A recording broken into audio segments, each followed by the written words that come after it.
When shopping in the center aisles of the grocery store, it is easy to get lost in the endless sea of packaged foods.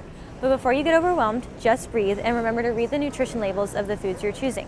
If you need more help learning how to read nutrition labels, we've provided a handout along with these videos that will teach you how to do that. Now, I'll be the first to admit, navigating the bread aisle can be really tricky. I mean, just look at the amount of options you have. Number one thing to remember is to look for a bread that has whole grain flour. A lot of brands try to trick consumers by claiming they're whole grain with vague terms like 7-grain or honey wheat, but these are not actually whole grain and not what you should be looking for when shopping for bread. The number one way to make sure a bread is whole grain is to check the ingredients list. The first ingredient should say something like whole wheat flour, 100% whole grain, or 100% whole wheat. So for example, this bread, the first ingredient says whole wheat flour, so this is a whole grain and a good option. The bread shouldn't say something like enriched flour or bleached flour because these are not whole grains. So this bread looks really healthy, right? It says 7 grains, it's brown, it's probably a whole grain, is what you must be thinking. But when you check the first ingredient on the back, it's actually enriched bleached flour.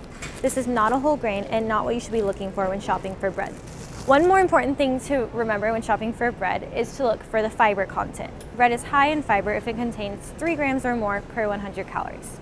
Gluten-free breads are those that are made without gluten-containing flours such as wheat, barley, and rye, and instead are made with gluten-free flours such as cornstarch or rice flour.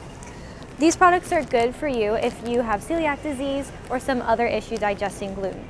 However, don't believe ads in popular media. If you don't have any issues digesting gluten, you really don't need to be eating gluten-free foods. Another important thing to note is that gluten-free breads often don't contain as much fiber as their gluten-containing counterparts. For example, this bread only has 1 gram of dietary fiber. Another thing to note is that many gluten-containing products are fortified with essential nutrients, whereas many of the gluten-free products are not fortified. So often by consuming gluten-free, you're missing out on essential nutrients.